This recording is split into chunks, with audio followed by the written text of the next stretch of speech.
Hi guys, this is Cordy for BluefirePoker. This is part 3 of a 3-part recorded sweat session. It's a commentary of a session I played on Ipoker. If you haven't seen the previous 2 parts, it's not essential to have done so. I'll try and recap some of the main points briefly.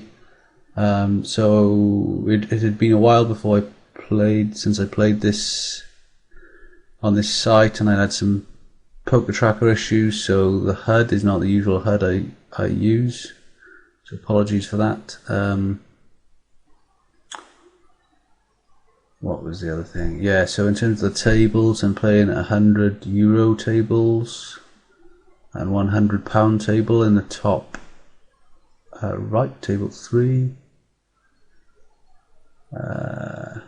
That's about it, from what I can think of for now. Yeah, so I made this video originally a couple of weeks ago, and for some reason I just had some problems with the software when trying to upload it. I think that just the file I created was somehow corrupted, so I don't really know why that happened. The result is I'm narrating this about 2 weeks after I played the session, and about 2 weeks after I recorded the other 2, so there might be some continuity, some things that I forget from the previous 2 or repeat myself with, etc. So that being said,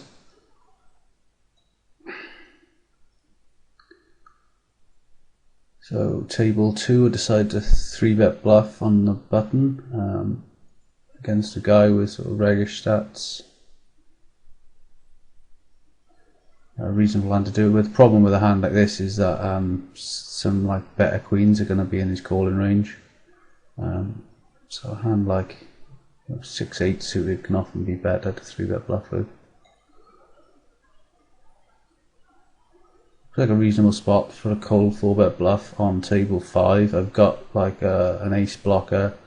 It all's going to depend on the opponent's opening and 3-betting stats.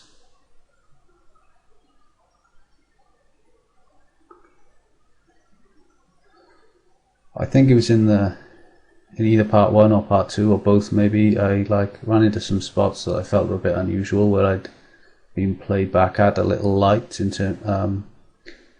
I don't know if that was a result of making a video on Ipoker a few months ago where I played a really aggressive pre-flop 3-betting style. So in this session I sort of adapted slightly to 3-bet bluff somewhat more conservatively. I think it was this guy I bet my jeans on table 5, who was also on table 3. We made a fairly thin call pre-flop of a cold 4-bet that I made. So on table 5, I'm an open king 8 offsuit in the button, going to be c-betting for value. I'd say his calling range is some broadways, like gut shots, king x, queen x. So not the best turn for us. Probably get some value by c-betting again, but checking back is going to be fine as well.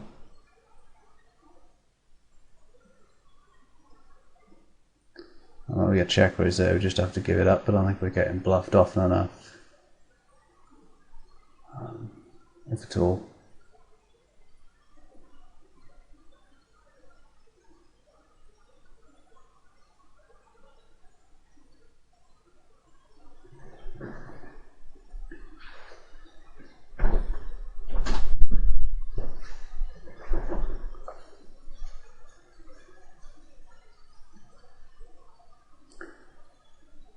Oh yeah, table 5 is a cap, like a 50 big blind maximum table.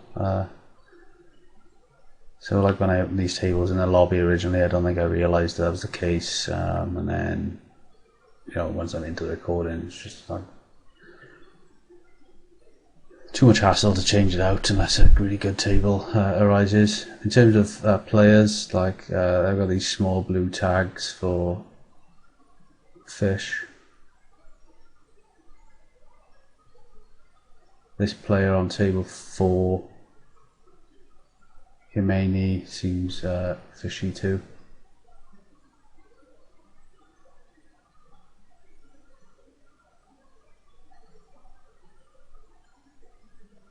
Just making a note there on that player who I think perhaps perceives me as bluffy and aggressive.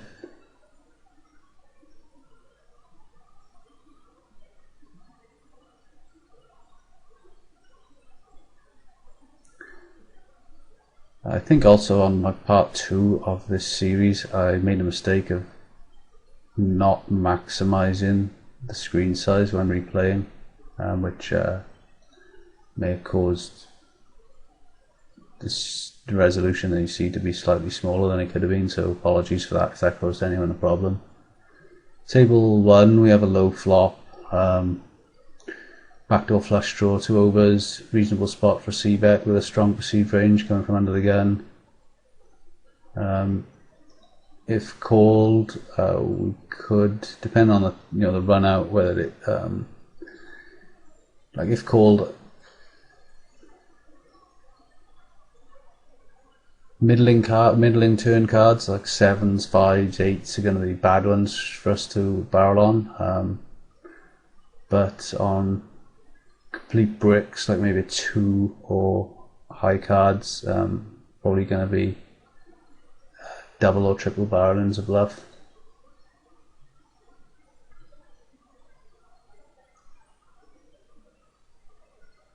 Not the best turn really, completes some flushes.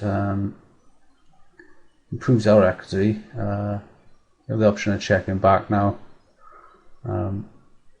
Seems reasonable. I don't think we get any folds. Perhaps from ace high, but there aren't that many ace highs that are going to peel that flop against an under the gun. Let's see what happens, and then I'm going to rewind for table 6 because I missed the action there. Yeah, so pocket 7s type of hand I thought that we might be up against when he peeled the flop.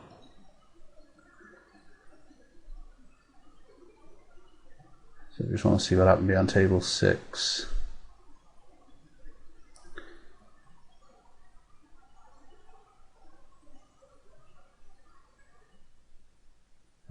Yeah, I could attempt like a squeeze there, multi-way.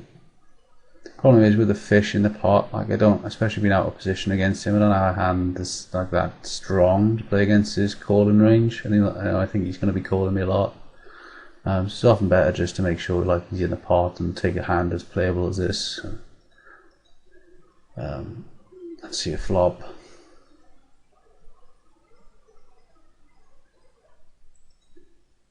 Small blind leads out, which 4-way could be something strong like 2 pair or set, or a flush draw, I suppose. Yeah, given it's just over half pot, I think we have to peel.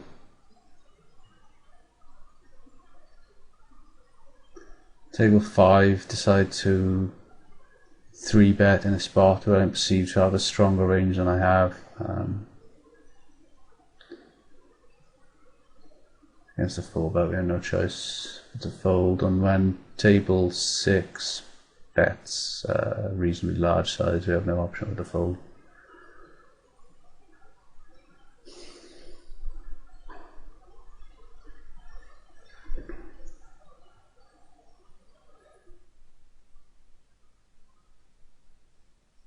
Going to be opening a6 suited and small blind there, table 5.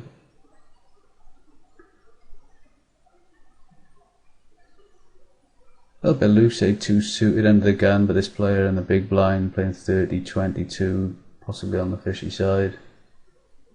Maybe that's not quite enough to open that under the gun though.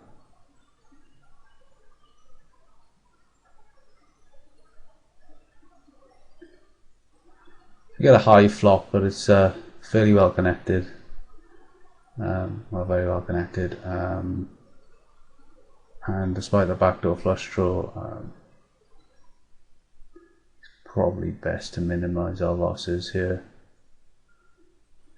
Don't think hands that we may have got to fold are going to be betting this when check 2, like pocket 8s, pocket 7s.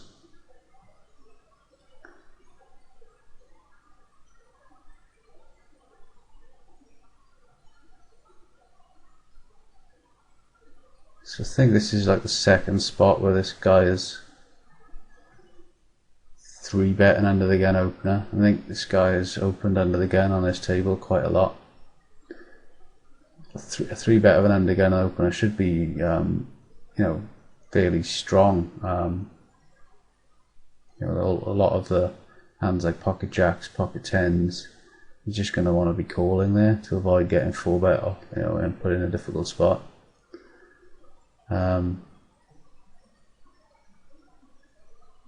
So yeah, you can oftentimes take those hands out of his range, and therefore his 3-betting range in those sort of spots is quite polarized.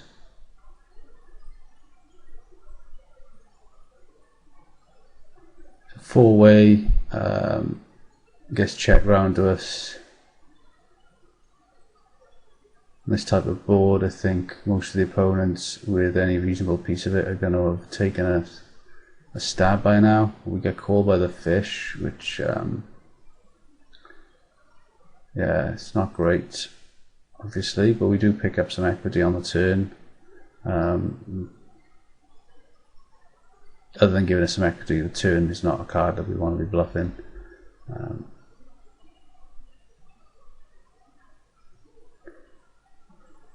So table 4, 2 high cards on the flop. It's better for our range than his, so it's like to see bet as a bluff.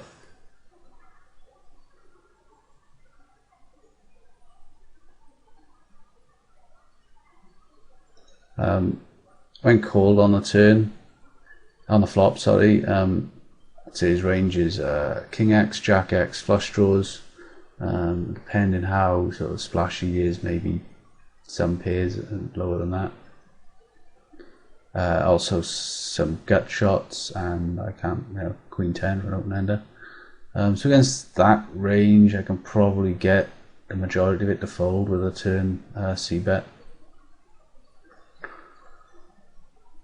Table 6 is a bit weird. Very small bet on the river from the fish. You know, automatically you tend to think like 9x. However, 3-way, like I don't think he's always betting that for value, and if he's not betting it a very high percentage of the time, then it leaves like a lot of his flop bluffs that he could have. Sort of his missed draws on the flop that he could just be taking a very cheap stab with, you know, as a bluff. Also, like if he had 7x, which I think is reasonable, I think his river bet size is going to be a lot larger.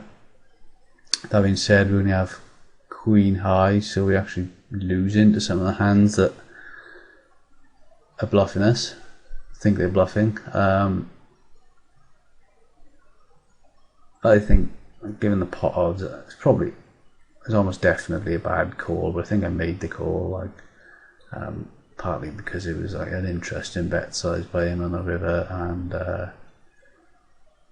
some more interesting hand to talk about when we know what he's got. We do get a fold on table 4. Table 3, first under the gun. Don't want to turn my hand into a bluff. Unless I'm like sort of like what I talked about earlier, unless I'm 3-betting a very merged range in this spot, then calling is going to be the standard. Like the more that I'm 3-bet bluffing here, the more that I should be 3-betting also hands like this. But then, you know, you get in some really weird spots where you get 4-bet by end of the gun, things like that. So he did have 9x and did value bet it on the river. Table 6.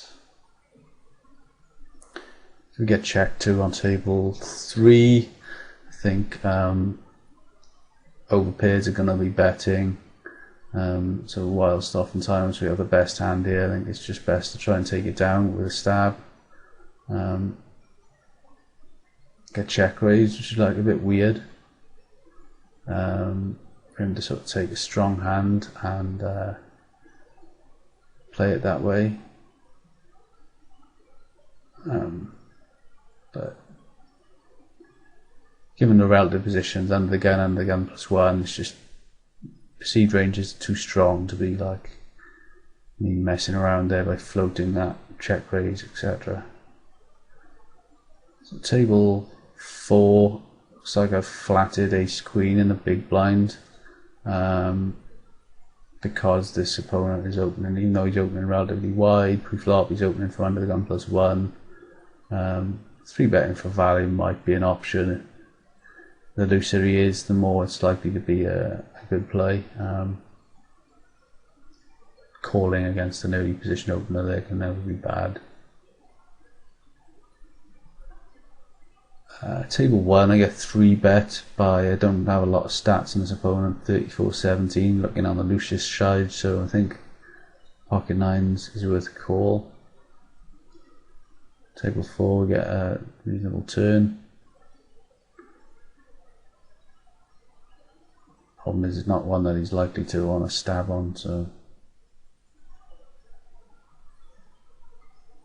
half pot c-bet, table 1, got to be worth a check call there. I think a lot of hands that he's going to, with all of his bluffs, he's going to want to continue with on the king high board. Terrible turn for us. Hits a lot of his range, but also is a card that he's going to be bluffing with a reasonable frequency. You know, he's going to take a lot of his bluffs and bet this turn.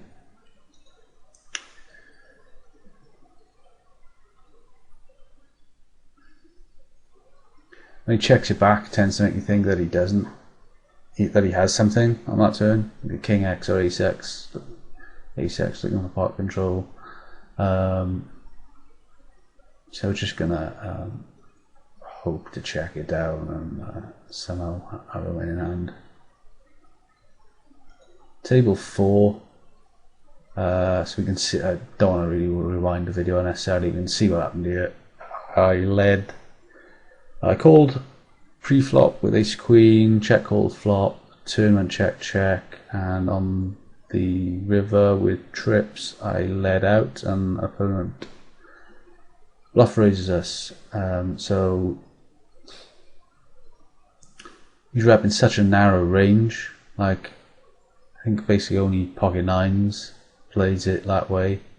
You know, ace 9 for example, ace 6, ace 2, pocket 6s, pocket 2s would all have bet the turn. I'm fairly confident of that. And so when he's repping such a narrow range and he can have such a wide range at that point, you know, he only needs to be bluffing a relatively small amount of the time, you know, because all he's done is open pre-flop and bet the flop. So his range at that point is very wide, and when he's got a very wide range and he's repping a very narrow one, then like I said, he only needs to be bluffing a small amount of the time.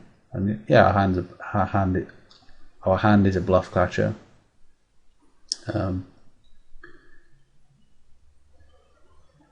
So yeah.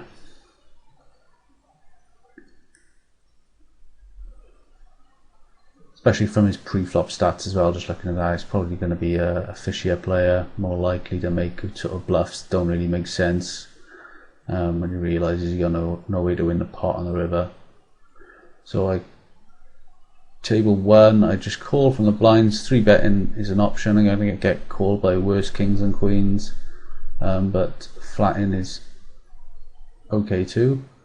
Get a c-bet, and it's a reasonable board to check raise, good for our range.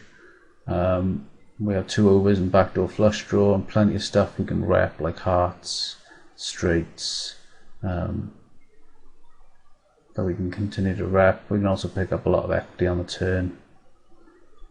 Reasonable spot for a cold 4-bet bluff, perhaps on table 3. Going to depend on stats again of the opponents. But table 1 we get a fold there.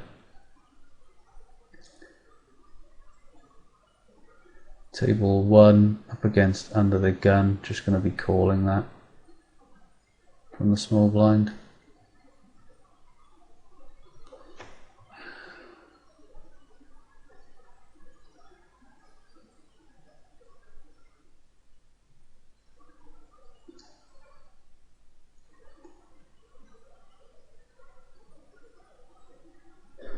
Table 1 versus a half pot c-bet. I think it's got to be a check call. We're going to be treading cautiously given that we're up against under the gun. Interesting, if he bets again, the queen makes it like less likely that he's got one, and less likely that he continues to bet a hand like pocket kings.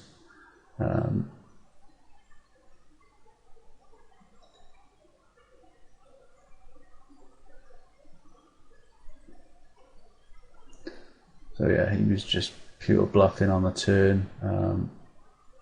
Like given that the turn doesn't really change the board texture when it appears the board like that, don't think it's a very good idea for him to be bluffing there, especially when he's like been called on the flop with such a strong perceived range coming from under the gun. And if he is going to be bluffing, he needs to make it like more credible that he's repping Queen X by betting slightly larger than half pot, I would say. Table 4, I believe. I'm not entirely sure what's happened. I'm gonna have to rewind. Maybe I'll raise a limper there, like. Oh, I'm in the cut off. Okay. So this player who made this bad bluff earlier on, the Jack Queen on the Ace-Ace board, calls in the small blind.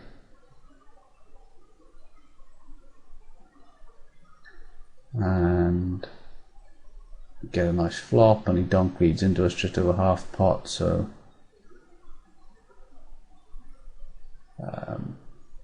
only one way to play that at that point really, that's to call given stack sizes. Raising would become a possibility, like the more certain we are that he's got flush draws in his range, to extract value from those and protect.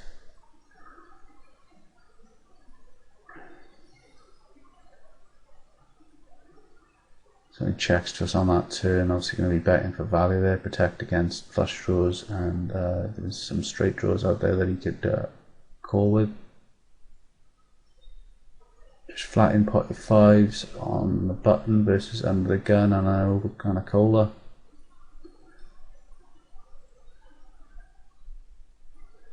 Big blind donk leads 4-way, should be a strong hand. We do 3-bet this guy as a bluff, who's opened under the gun. It's the same player that's opened under the gun a lot of times up on table 3. And we have a nice hand for 3-bet bluff, and we're deep, so like positional advantage increases as stack to pot ratio increases. So the deeper we are, the greater our positional advantage. So more likely to do this 150 big blinds deep than 100 big blinds deep.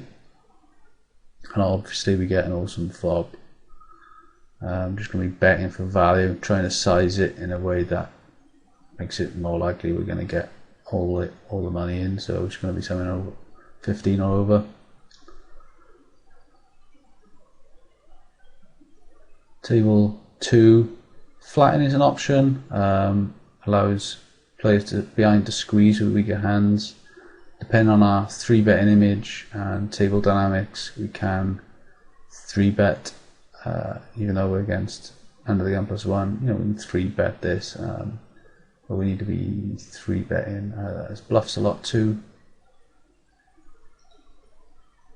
It's a pretty safe turn for us. Want to make it, like I said, something large enough, just under 40. Table 1, go for a squeeze.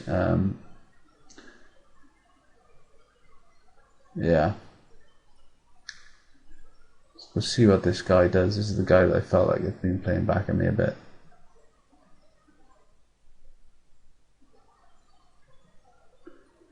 We do get squeezed on table 2 by that aggressive, well, that guy that felt they've been a bit suspicious of me.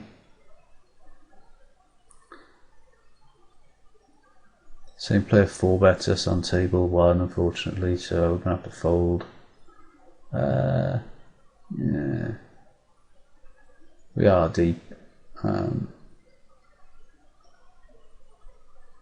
But still. Yeah, so stack size is pretty great here. Pretty awesome run out on table 4. So table 2, I call his squeeze. And I'd imagine, like, if he is becoming suspicious of my 3-bets, he's going to put me on a pretty weak range for flatting, because like he's going to assume that I'm 3-betting like anything reasonably strong plus bluffs. However, you know, at the end of the day, he has squeezed into like 4 people, 5 people, or whatever it was. So certainly on this board, I'm going to be calling, and we'll evaluate on the turn. So I did call on table 1, only because we're deep. Yeah, not a big fan of it.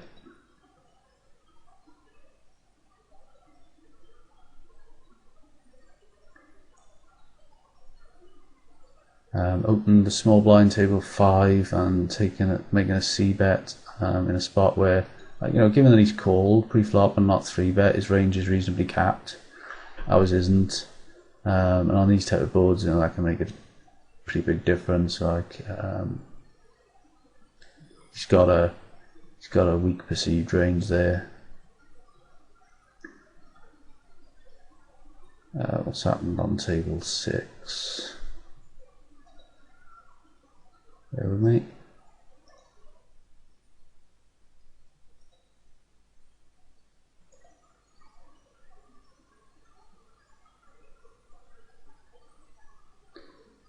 Okay, we've just gone 3-way to the flop on table 6.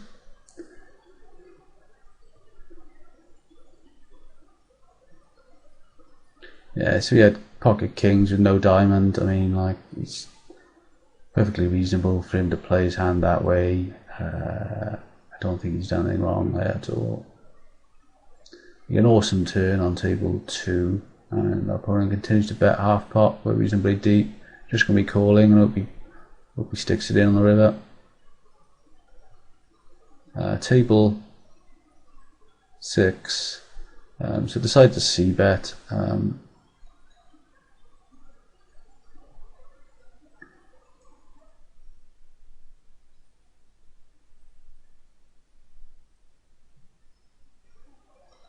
So he's got check down here on table 1. Problem is now, I'm not sure I get ace king to fold. I perhaps should have led the turn, like maybe a 3rd pot or something, and I can go 3rd pot again on the river, and I probably do get that hand to fold. That's the problem with being out of position. Had I known that he's going to check back the turn, I would have started bluffing. It highlights the problem with, like, even though we're deep, you know, playing weaker hands out of position. Well, this bet sizing on the river suggests to me, unless he's trying to bet us off a chop, like ace king versus ace king, this bet size sort of suggests to me that it's reasonably likely he's just played pocket aces this way.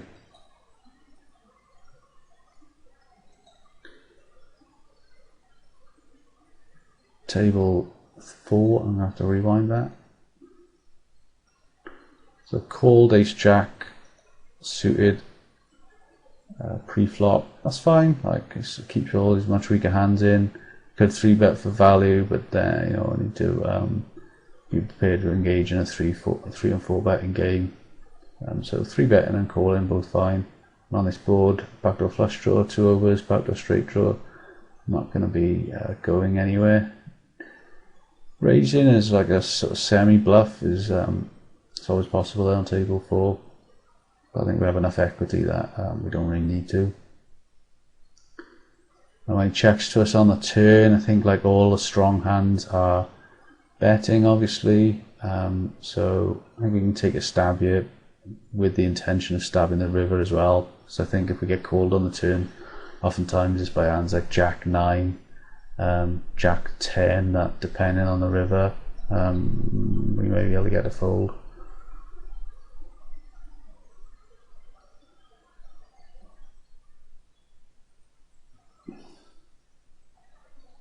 Opened ace 10 offsuit under the gun on, right, I have to rewind that, sorry about this, I seem to be missing a lot of hands here.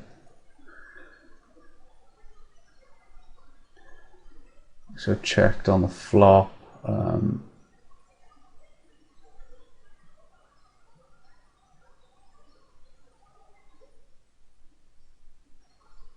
need to go for some value on the river.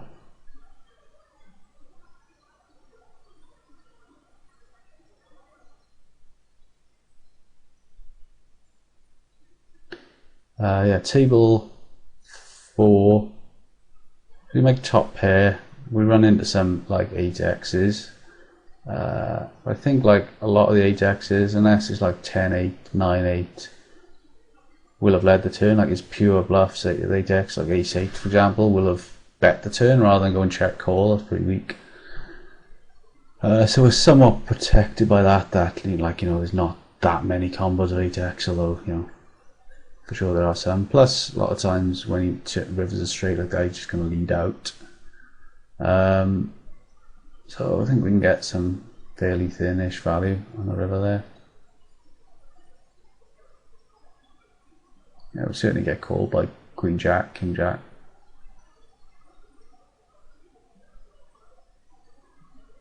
Table 2, need to rewind.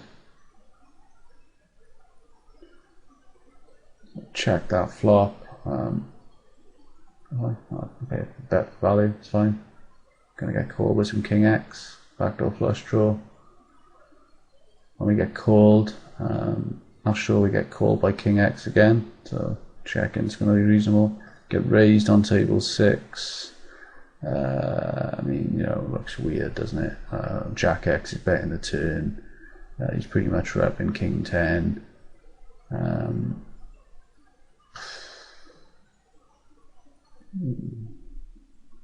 Jack X isn't always betting the turn, actually. Sometimes he's going to check and hope button bets. Given our, you know, the relative positions under the gun, I feel like we're beating a heck of a lot of time here. That being said, couldn't really fault a call given the way the hand was played. Okay, table 2, rewind. So bet flop.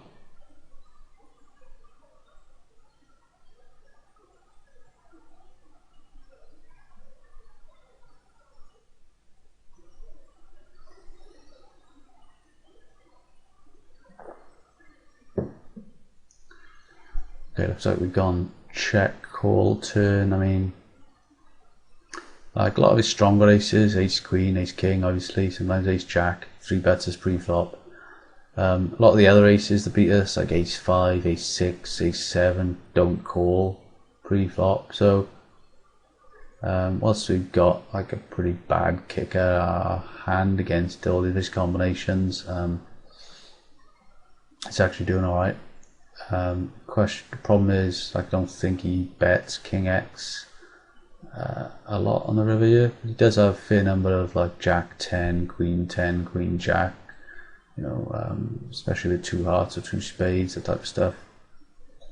I think we can justify a call on turn.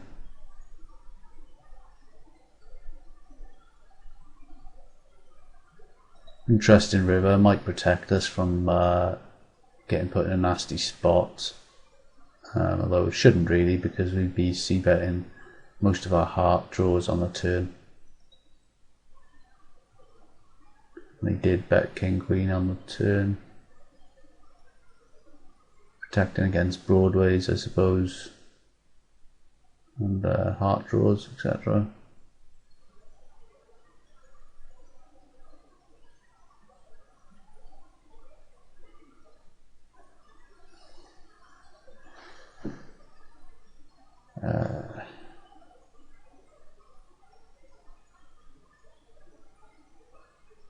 Oh, we did have a diamond on table on that when we made our 3-bet bluff on table 4. We had that as a non-diamond.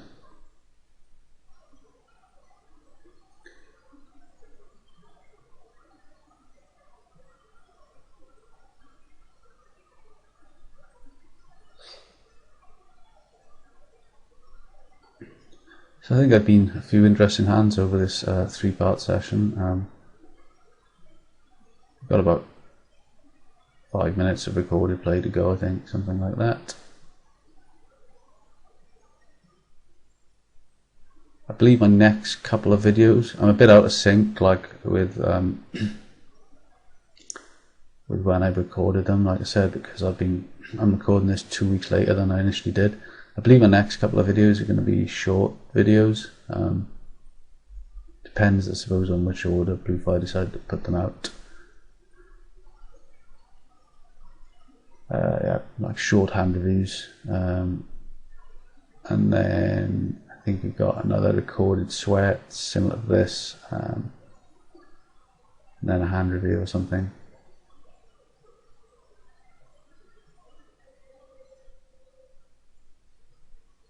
In part 1 of this 3-part series, I'll discuss this hand. So table 6, I opened 3-6 suited on the button, perfectly fine, and c-bet on a king-eye board with a gut shot. I think like betting the turn is actually reasonable there. I think there's a lot of ace-x that peel the flop for him, and given that I don't have any equity really, I don't have any showdown value without equity, and that I could tip river of 4, but yeah, I think I've proved betting the turn there for sure. So 3-bet bluffed on table 2, and with bottom pair, like checking it back is reasonable. We can maybe call some bluffs on the turn then, but I don't think our hand is quite strong enough to do that. Like, anything he's got basically is 2 overs to us, so just decide to bet to like protect our equity, and we can get called by some like flush draws and stuff.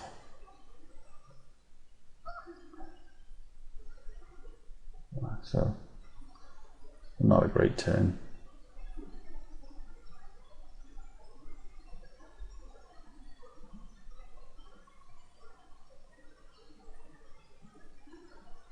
Yeah, so in part 1 I just spent a little bit of time like with a very brief demonstration of using a table scanning software.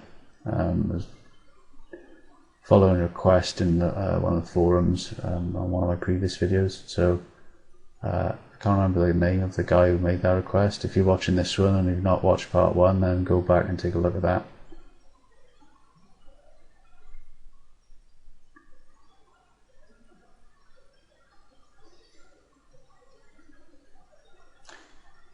So yeah, sorry about the replay getting in the way, but I'm just like in play reviewing that big hand earlier where I made full house on the turn.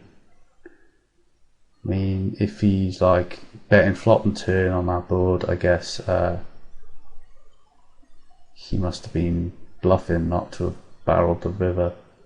So I don't think he's going to take pocket kings necessarily and bet both flop and turn. So he must have been opening pre-flop, making that squeeze as a bluff.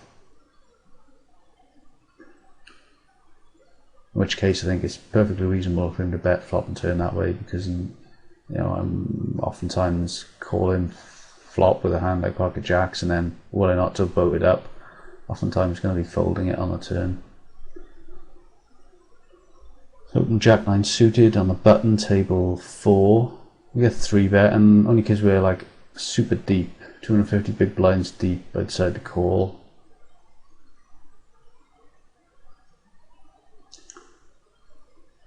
So reasonable flop, going to be calling that. Probably going to be calling a turn as well. I think he's going to bet all like diamonds, like high diamonds, some just bluffs as well. He's going to be betting on the turn. could bet something like small for like protection against his likely 2 overcards, like $12 or something. But checking back that turn's going to be fine as well.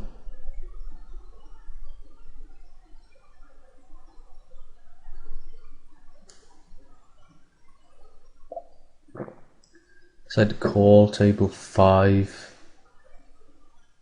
Bit thin perhaps. Folding's going to be fine there as well. And on this type of board, type of one we want to be using for a check raise. The problem with this is that this is the cap table, so we just get less playability, less moves we can make. Like, you know, that's like feels like too big given our stack size of a bet there to check raise bluff. But I suppose if we're just making it like a one and done thing and we're only going to continue on the turn with like a big change in equity, big improvement in equity, then I suppose it's fine. Especially as he's taken his stab after the pre-flop raiser is already checked. You know, his range for betting there is very wide. And that's a pretty good turn for us to bet. The problem is, like I said, we've only got $30 to go, and he may not get away from a hand like king with the jack of diamonds. Well, he's almost definitely not, but he's probably folding anything without a diamond. Table 1, we get 2 pair on a dry board, so like, you know, the standard is to call, especially as we're deep. It could be interesting to do something like raise this, like because it's a dry board. We're oftentimes not gonna. It's oftentimes going to look suspicious. However, I don't necessarily think that we're getting 3 streets of value having raised the flop, so just something worth considering, like playing a stronger hand in a way you think might be perceived as being bluffy.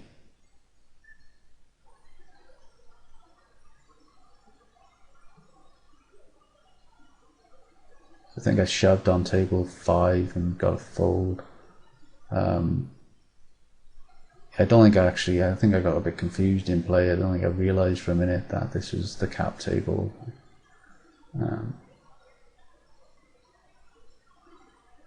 I made the flop check raise bluff, I mean.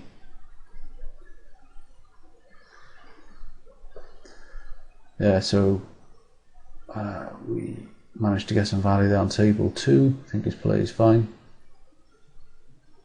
Probably a bit thin perhaps, but we're probably going to bet ace jack enough of the time and be on some sort of bluff.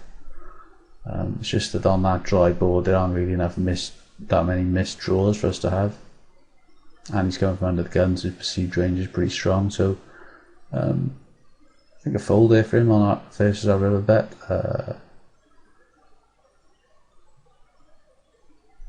would be reasonable.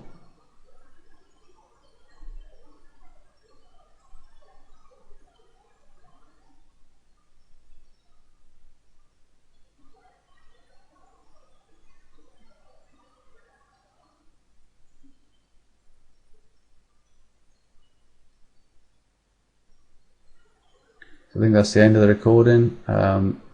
Thanks for watching. Hope it was useful. Please look out for the next video. Thanks.